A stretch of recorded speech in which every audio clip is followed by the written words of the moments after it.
Hello everybody and welcome back. Now, today we're going to be talking about Paper 1, Subject 3, The Move to Global War, Case Study 1, Japanese Expansion. And we're going to specifically start with the causes for expansion. Now, as you may remember in my previous video, the next two to three videos are going to be dedicated on the first two bullet points of the guide, the impact of Japanese nationalism and militarism on foreign policy, and Japanese domestic issues, and political and economic issues, and their impact on foreign policy. We will not be covering political instability in China because we have already covered that in our Mao unit. So if you need a refresher on that, please go back and watch those videos. We have not covered that unit yet in class. We will be covering that unit later, so we can worry about that then. So let's dive right into Case Study 1, the causes of expansion, the impact of Japanese nationalism, and foreign policy. In this video, we're going to be talking specifically about nationalism. So, what is expansion? Well, expansion means the extension of a state's territory by encroaching on that of other nations, pursuing as a political strategy. So this could be invasion, this can be economically burdening them, it can be sending people to cause disruptions in the state politically. Expansion can mean several things, but ultimately it's the growing of power from one nation to the other. Nationalism. We talked about this a lot in World War I, but let's revisit it. Nationalism is the identification with one's own nation and support for its interests, especially the exclusion and detriment of the interests of other nations. So this is where we get to, America's the best country, Japan's the best country, every other country's terrible. We don't want another country's food. We don't want this because our food is the best because it comes from our nation. It's that deep pride that leads to very dangerous thought. And as we're going to see, nationalism is going to be firmly established in Japan, and then from there it's going to grow into radical nationalism or ultra-nationalism, as it's usually called. So, in this video, we're going to be covering two critical examples here. The Meiji Constitution, or also known as the Meiji Restoration. I'll be referring to it as the Restoration. And education. These two examples build on top of each other because education is reformed through the Meiji Constitution and Restoration, which is a very key component on the establishment and then radicalization of Japanese nationalism. So, the way we're going to be talking about this is what is the nationalism example and how did it impact foreign policy, right? Because we want to hit two different components here. So, the Meiji Restoration. Emperor Meiji reigned in Japan during the late 1900s.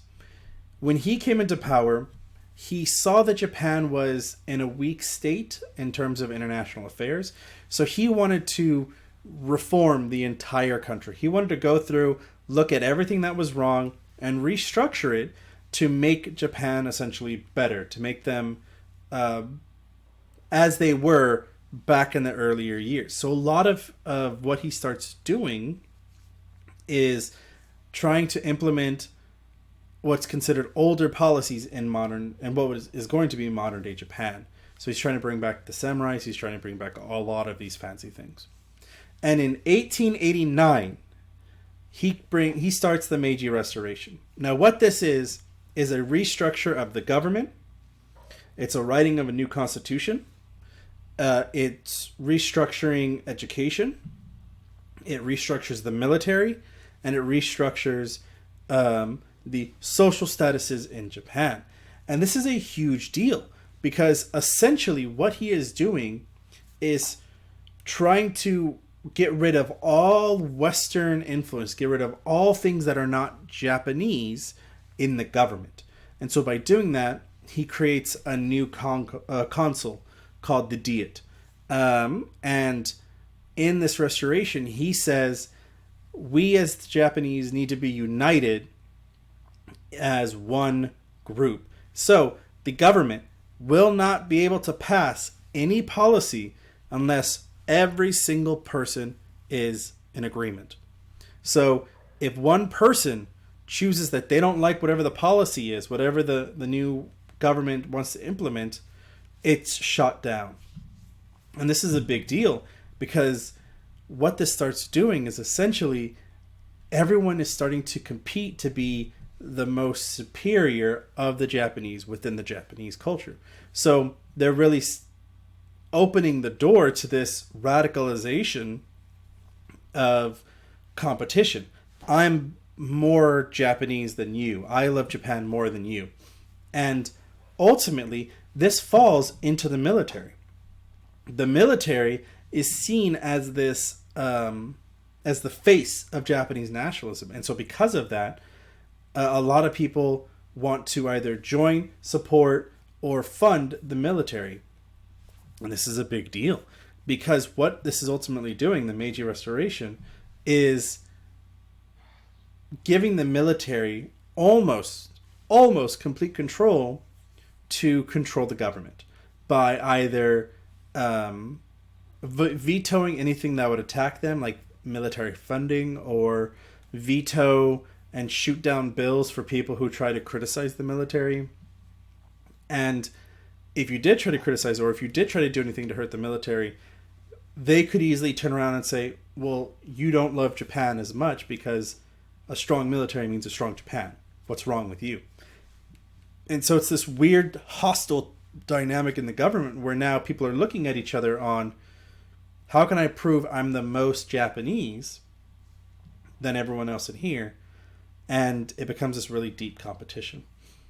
You can kind of see this very similar to the Cold War, when a lot of Americans were competing to show that they were not communists. They were red-blooded Americans. It's very similar to that. And we start to get this intense radicalization of adults. And that's the key thing here, of adults. Because as I mentioned with the Meiji Restoration, one of the things that it impacted was education. And that is going to have a huge impact, because education is completely reformed. It is changed, rewritten, and like I said previously, anything that did not come from a Japanese philosopher, a Japanese teacher, a Japanese educator was thrown out. So education was overhauled completely, that only showed and only talked about the superiority of Japanese culture, the superiority of Japan, the superiority of the Japanese people, the superiority of Japanese history. It was a full overhaul to essentially teach the children, as you can see in this picture, teach the children that Japan is in fact the greatest nation to ever exist.